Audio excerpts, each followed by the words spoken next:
So, if you are eating chocolate, how do you know when to stop?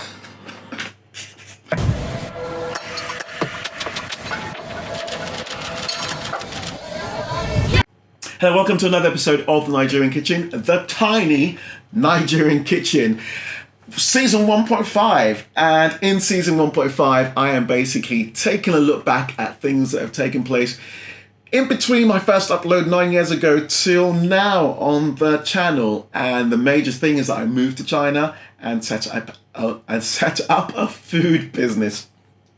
Now, before I moved to China, I'd never been to Asia, let alone China. So I was jumping into unknown.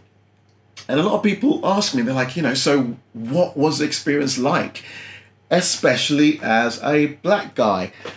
How did you find trying to run a business and just living day to day? Now, would you believe I've actually been in a video talking about that very subject, and it was a video done by the very, very talented mamahuhu crew, and they got a bunch of videos about life in China, what it's like being an expat, what certain aspects of Chinese culture. They're very, very good videos. I will leave a link in the description below, so check them out.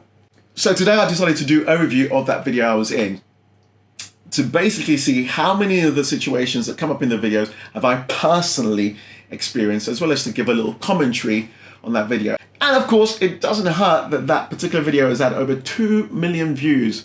So let's see if that helps my channel in any way. Okay, so let's jump into the video. Historically cut off from the rest of the world, and with limited immigration, China can have some pretty strange ideas when it comes to foreigners, and even stranger ideas when those foreigners are black. They can range from the curious, "Why are you black?"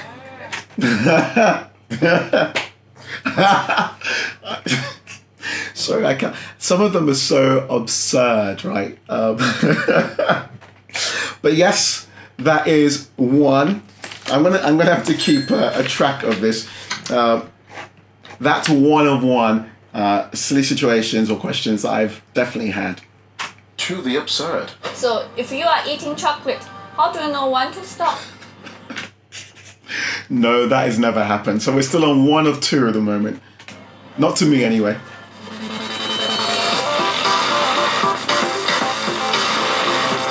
Where are you from?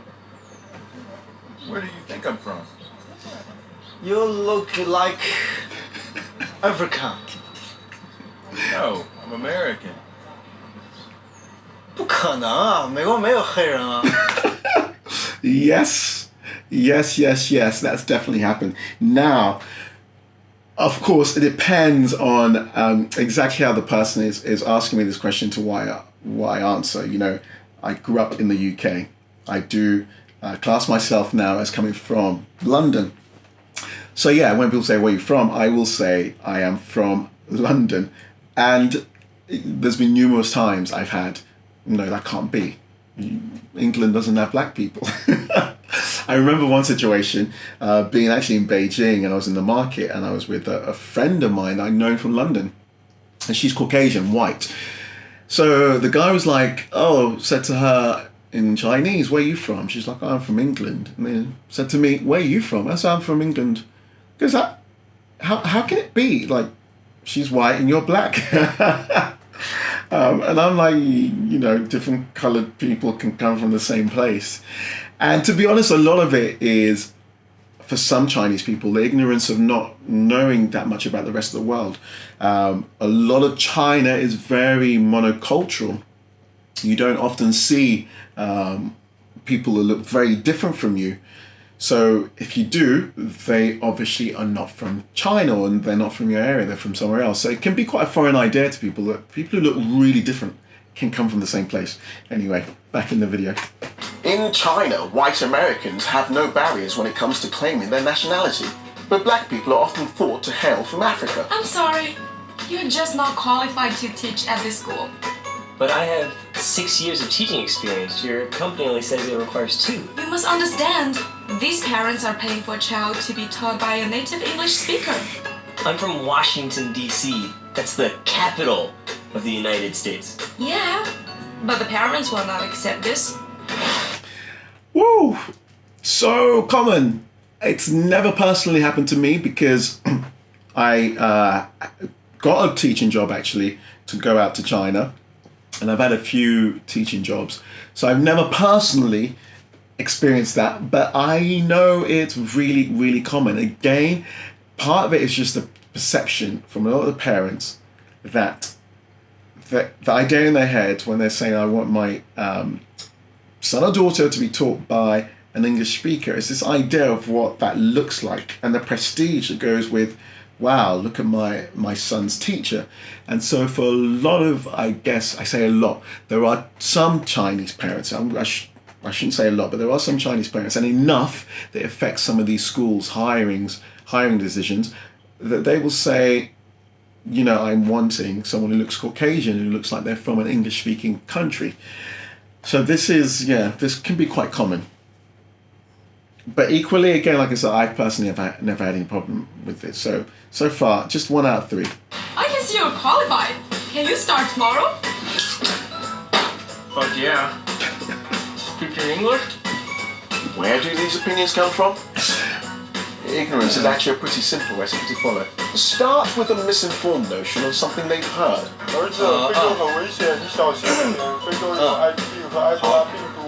Combine that with a lack of exposure to actual black people, a pinch of filial piety, 好，你好聪明， and bam! 拜挂，拜拜。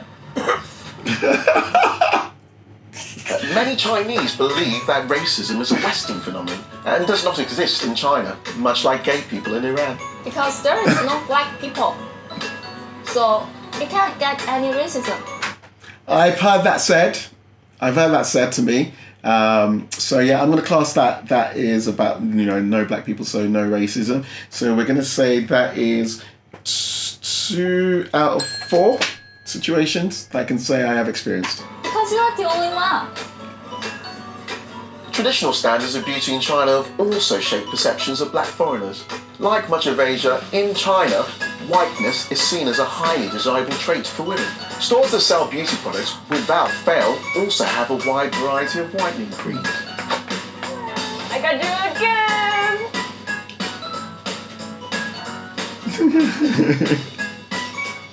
Do you like it? Yes, that has happened to me. I've had exactly that actually. I've had a friend of mine who was selling face masks, gave me a bunch of face masks, and one of them was the panda whitening face mask. And I'm like, oh, thank you. So that is 3 out of 5 situations, more than 50% at the moment. Let's not forget we're in China though, a country of contradiction. True. With every negative opinion and racist outlook, there is also the double standard.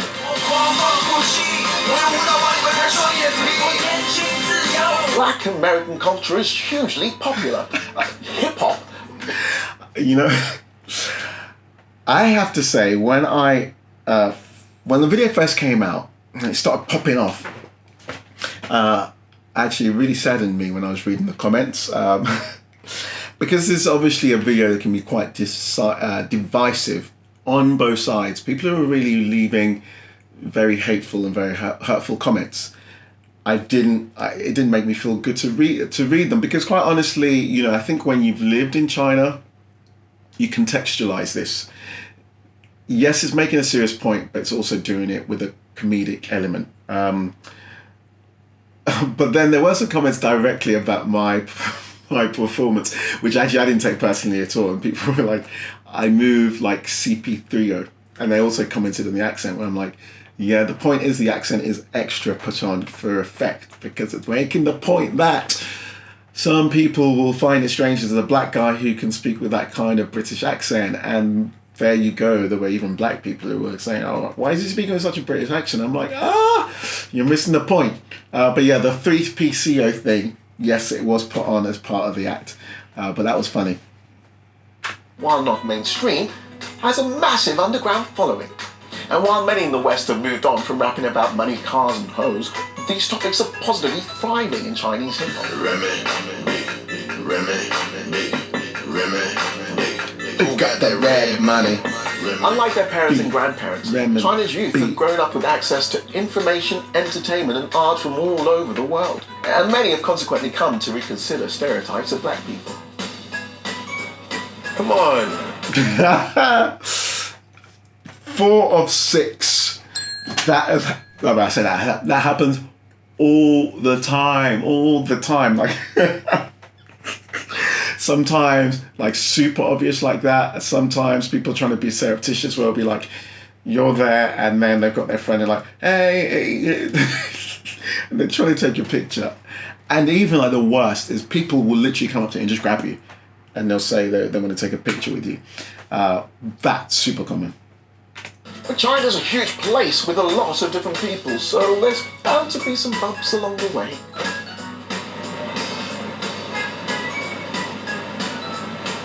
Hey! I'm going to count that one. I mean, a stranger has never come up and touched my hair without asking. But for sure, there's been friends who wanted to touch my hair. You know, it was different from them. They've never felt the hair from a black person before.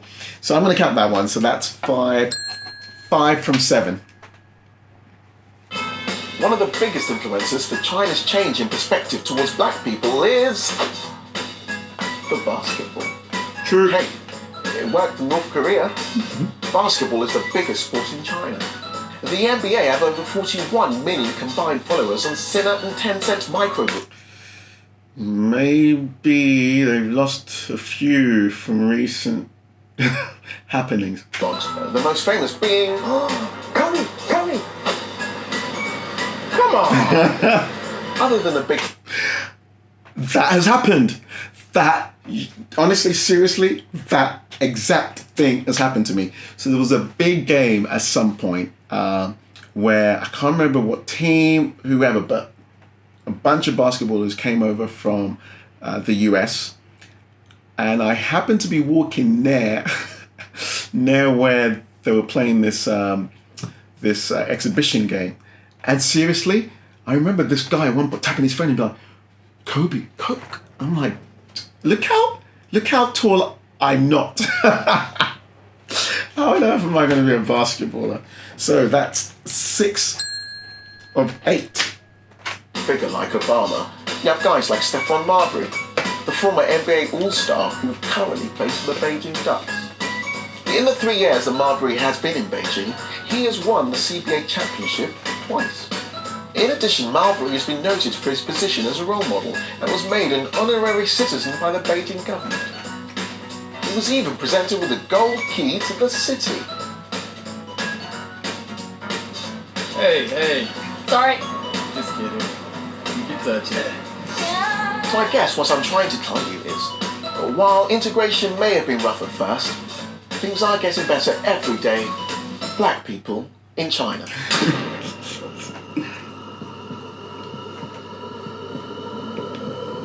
Hey! Obama!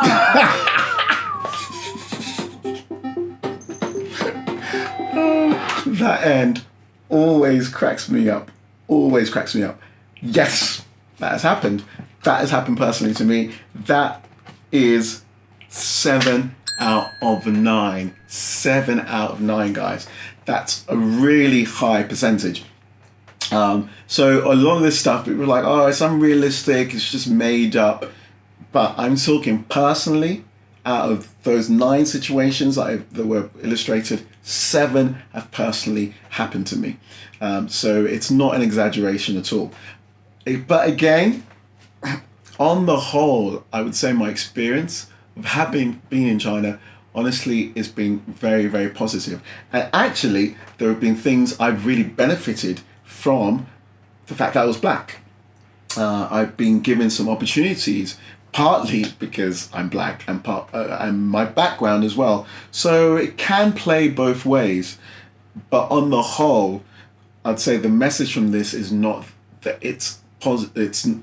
I'd say the message from this video is that it's not a negative thing. In fact, there are lots of black people moving over to China and loving it and really feeling like they get a chance to really grow and they're getting opportunities there that they wouldn't get elsewhere. So yes, for sure, you know, it can be mixed situations, but for me personally, I'll say overwhelmingly positive. I will pick up again on this topic in my next few videos.